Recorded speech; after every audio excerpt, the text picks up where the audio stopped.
is going to be a Geddy Lee Rush medley. 3 awesome riffs from 3 amazing songs. You got them from Finbar Bass.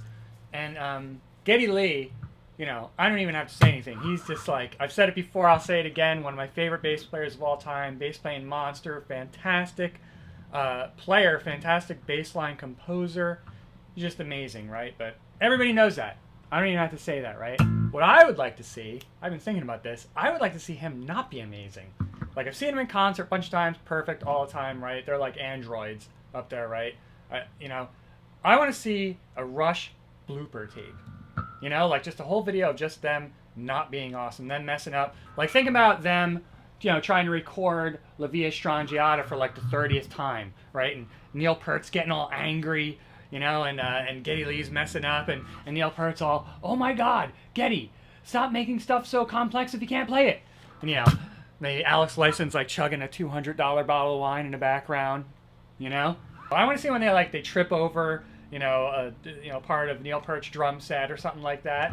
And if you want to see that too, if you think that would be funny to see Rush messing up and all kinds of Rush bloopers, then write on my channel. Send me a comment on my channel saying, you know, something like Rush bloopers. I would totally buy that, because I'm pretty sure Geddy Lee he's a bass player, so he probably watches my channel, you know, every single day. And Alex and Neil, I'm gonna say, yeah, they probably do too. So if you want them to see that, then post that on my channel.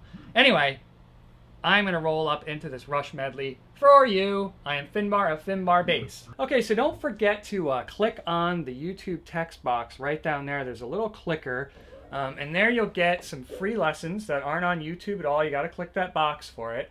And the whole idea behind these lessons is that they are allowing you to practice and to get better on the bass and to learn your chops and to get faster, learn different techniques, but you're learning it in a musical context. So it's not like, you know, no matter what, when we play bass, you know, you're not going to be able to learn everything just through songs. You're going to have to do some rote repetition and some learning. So why not make, you know, minimize that as much as possible and make it fun to learn? And that's the whole idea behind all this stuff, and behind this, you know, these videos and everything, is to just basically be able to play the bass, be able to learn how to play stuff on the bass, but to do it while you're having fun, right? And they're free, they don't cost anything, so you might as well click on that link. Get those videos, yo.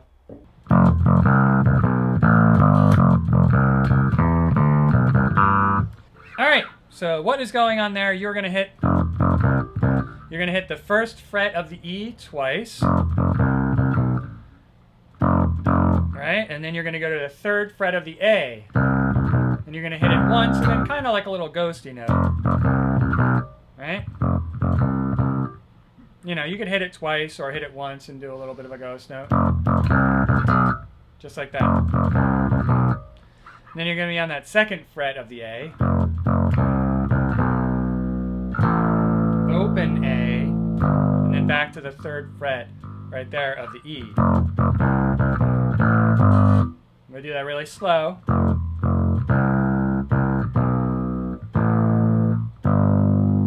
Just like that. Next part. Just like that. And so that's third fret, and then you hit the, first fret of the E, then you hit the third fret of the A once. Right?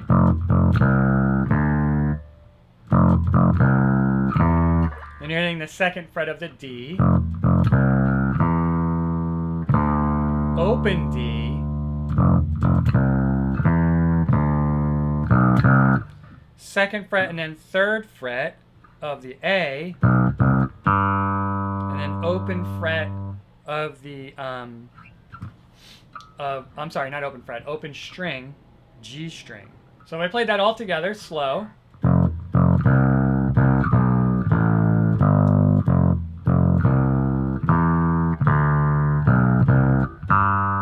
Just like that. This is this testament to how Geddy Lee, when he writes his bass lines with such little movement and so few notes, he makes it sound so incredible, you know? And a lot of that too is the off times that they use, which makes it sound a lot more interesting too.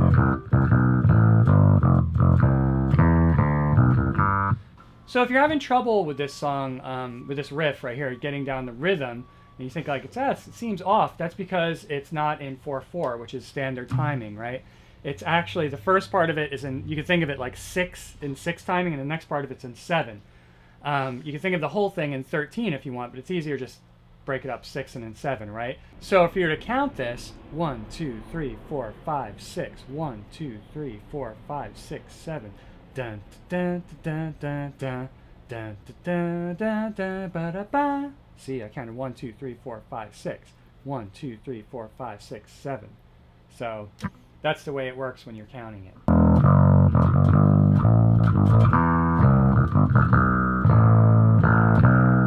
So what's going on there with Tom Sawyer?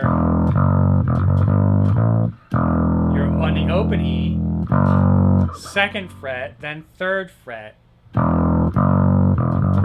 So you got open, 2nd, open, 2nd, 3rd,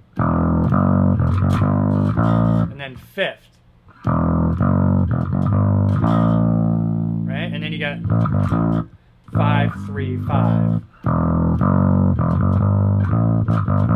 Then you go all the way up to that E on the 2nd fret of the D string, right?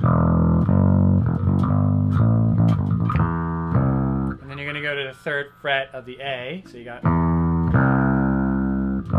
and you could either go alternate between that, or go to the 3rd fret of the E and then 3rd fret of the A, or you can go, you want to put another note in there, which is alternating between the 3rd fret of the A and 3rd fret of the E.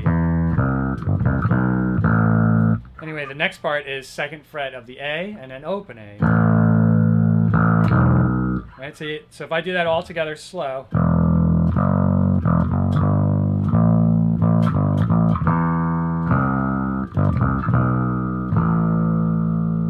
just like that.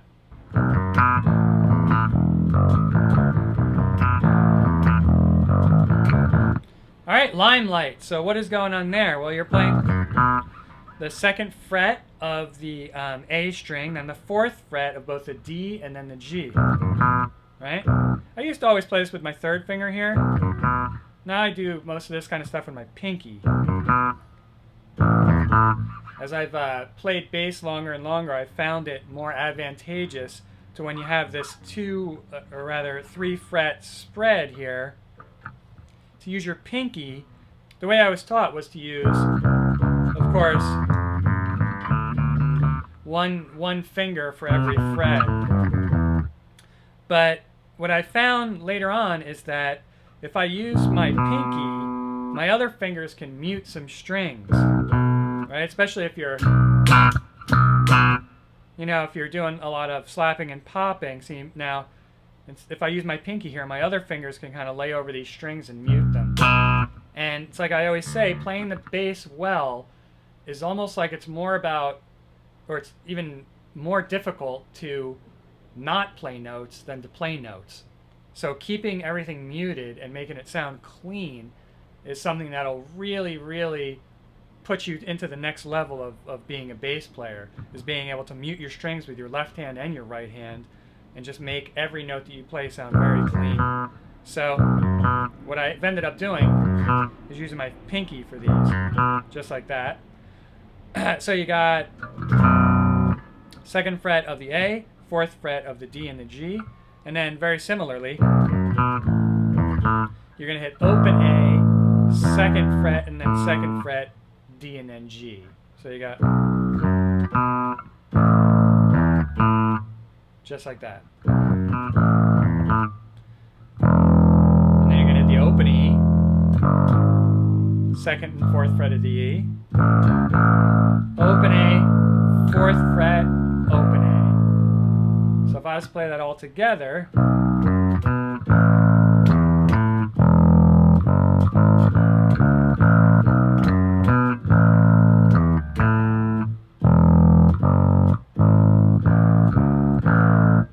just like that.